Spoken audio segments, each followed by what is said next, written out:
Economists have actually looked at it. I remember when I studied the founding period for my dissertation. The taxes that were being proposed, especially by the standards of our day, were not the least little bit heavy. I'm sorry. You and I, we live with a burden of taxation that is many, many, many times worse than the one that led that founding generation to rebel.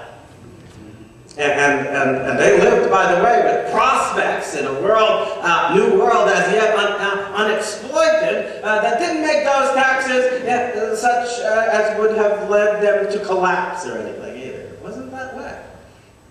No.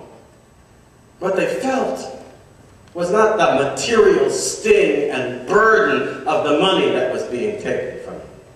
What they felt was the indignity and the denial of their right that was involved in imposing those taxes upon them without their consultation and against their will and in disregard of the mechanisms established to make sure that their consent would be consulted before laws were imposed upon their community. That's what they felt. They did not fight for money, and they did not fight for material gain. They fought for the dignity of their humanity that was involved in a form of government that would be founded upon and respect their basic God-given rights. And that sense of injured dignity was at the root of their fervent willingness to stand fast against a government that disregarded what they believed to be the necessary prerequisites of justice in political affairs. But it wasn't a justice that was just based on some arbitrary sense of their own. It was based on an assertion of right. And sometimes these days, of course, we use these words, rights and all of this, and we forget that the exact root actually still involved in the use that we make of it, of the word rights, is right. See? Right not understood as, I have the freedom to do something. That's the way we interpret it now a lot of the time. Right means that you have the freedom or liberty to do X. No, that's not what right means. Right means exactly what you would think it means once you forget the lie they superimposed on it. It means that what you're doing is right. That's what it means. And because what you're doing is right, no one else can justly interfere with what you do. That is how it is connected with freedom. And how can such a right arise? Where can it come from? Well, it was actually understood to be quite clear. Do you know what rights were? And when you read through the Declaration, if you understand the import of the language, they are exactly drawing a parallel. The parallel I'm about to talk about. If there is a ruler, sovereign, someone who holds authority in a given area, right? Region that you live in and so forth. That person calls you in and says, by the authority that I have, I want you to go to village X. And in village X, you will convey to them that I now wish to exercise my right, to establish a thoroughfare that's going to run through these particular points in which they agreed should be done as part of my responsibility for maintaining transportation in this area. And you are my designated representative.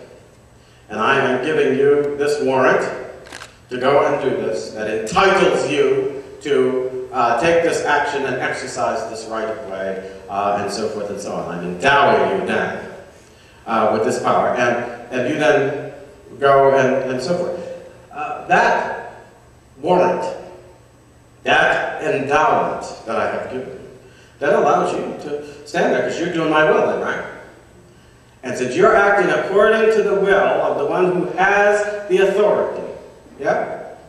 If you then go to that village and someone seeks to stop you from exercising that right of way, you say, well, no, I'm in the right when I do this. Here's my authority. And you can't oppose me. You must stand out of the way. You must give me the freedom to do what I am warranted to do by the decision of the one who has authority over us both. You understand what I'm saying? And that's where right comes from. Right comes because what I do is right in light of the will of the one who has authority over all of us. And when the founders wrote that great Declaration of Independence, what did they say? That we're endowed by our Creator with certain unalienable rights. Among these, life, liberty, pursuit of happiness. What's that about?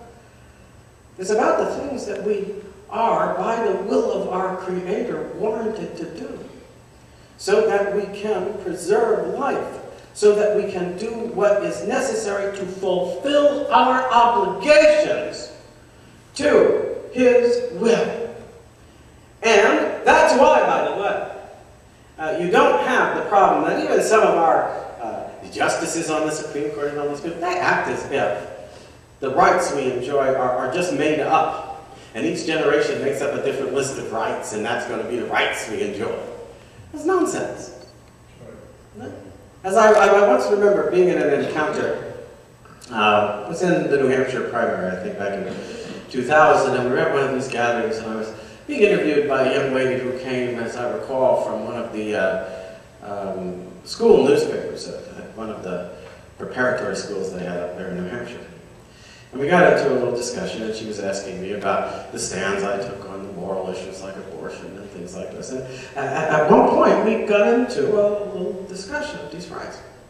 And just as a matter of curiosity, I sort of turned the tables on her, and I looked at her and I said, well, you know, in the school you go to, where do they tell you these rights we have come from?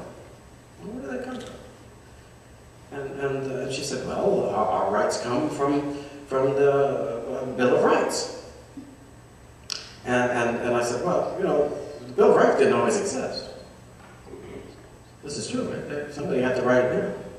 So when the people who put together the Bill of Rights were enumerating the rights that are therein discussed, okay, where did they get them from?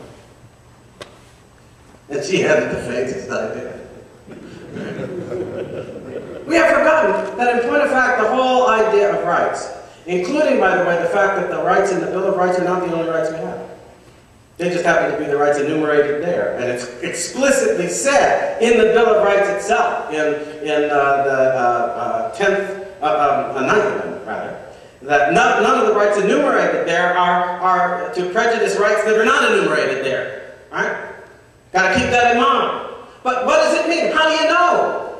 How do you know that which rights you have and which you don't? Well, you know it because you're able to deduce your rights from your obligations to God. And what you are obliged by the way the Creator has made you, what you are obliged to do in consequence of His will in your nature, yeah, then gives rise to the rights that you exercise in doing. One of the good examples of this, which is very relevant to our time these days, because it's also one of these areas where we're pretending we can just make it up as we go along, is parental rights. Which one of the Bill of Rights talks about parental rights? I don't remember that one. Not there. Does that mean we don't have parental rights? Does that mean that parents don't have rights with respect to the authority they can exercise, the decisions they can take for the benefit and welfare of their children? Of course they do. Where do these rights come from? Well, they actually are the result, if you just sat and thought about it for a moment, of the obligation they have to the Creator God for the care of the child entrusted to them. Amen. Rights arise from obligation, not obligation to one another, obligation to God that then gives rise to the behavior we should show toward one another. And so at the end of the day, that great declaration has as its very first premise, the premise of all rights, is the right determined by the will of the Creator God and reflected in the way He made us, called by our founders our nature.